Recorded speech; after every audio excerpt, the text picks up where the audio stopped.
In August 2008, a Manhattan schoolteacher named Hannah went out for a jog along the West Side Highway and vanished. 19 days later, a ferry captain pulled her from New York Harbor, unconscious, sunburned, and alive. She wasn't missing a memory. She was missing 19 days of them, cut clean with no drugs in her system, no head injury, no explanation. Neurologists still cannot account for where her mind went, or why her own prefrontal cortex sealed the door behind her. Hannah was 27, a middle school teacher, well-liked, structured, the kind of person who runs the same route every morning. On August 28th, she left her apartment for a jog and never came back to it.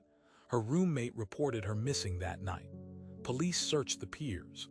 Friends papered the neighborhood with flyers. For over 2 weeks, nothing, no card swipes, no phone pings, no body. Then on September 16th, a ferry captain spotted something in the water near Statue of Liberty ferry routes. It was Hannah, treading water, barely conscious, with no memory of how she got there. Here's the first anomaly. She wasn't hiding the whole time. 4 days into the disappearance, an employee at a Soho Apple store recognized her from the news.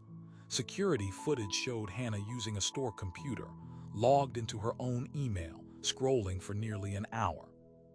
She left before anyone could stop her. That means she remembered her own login credentials.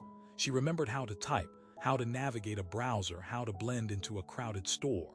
And she remembers none of it now. Whatever erased her identity left her competence completely untouched. The obvious theory was foul play. Investigators considered abduction, coercion, someone controlling her movements for over 2 weeks.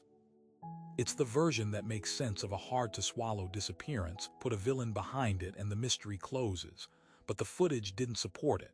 Hannah appeared alone at the Apple store. No one accompanied her, no signs of restraint, no pattern of a captor's schedule.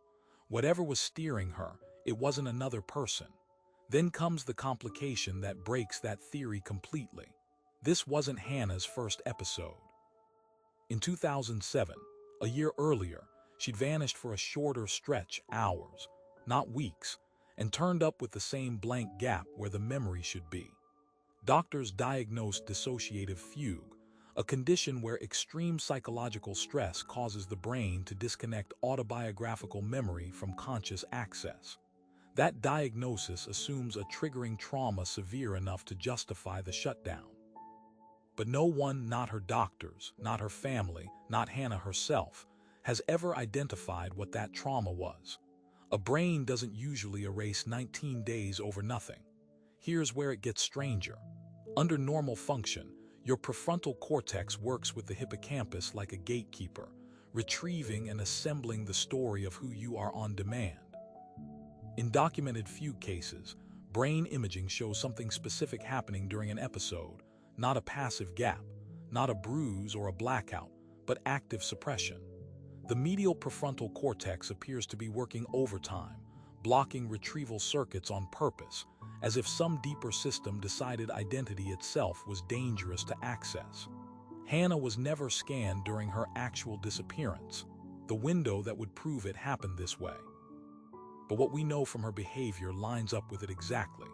Her procedural memory, how to swim, how to type, how to navigate Manhattan, stayed fully intact.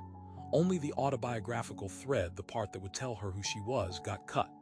That split, competence preserved, identity erased, is the core of what nobody can explain. It isn't memory loss. It's a targeted deletion, and the brain doing the deleting is her own. Every competing explanation collapses on the same point. Repression from a single traumatic event doesn't fit, because no such event was ever confirmed. Depression-linked fugue doesn't fully explain it either. Hannah had documented depression, but not every depressed brain fugues, and hers didn't just shut down, it kept planning routes and typing passwords. A seizure disorder or transient global amnesia gets ruled out too. Transient global amnesia doesn't last 19 days, and seizure activity doesn't produce coordinated, goal-directed movement through a city. Every theory needs the brain to either collapse or malfunction. Hannah's brain did neither. It executed a decision.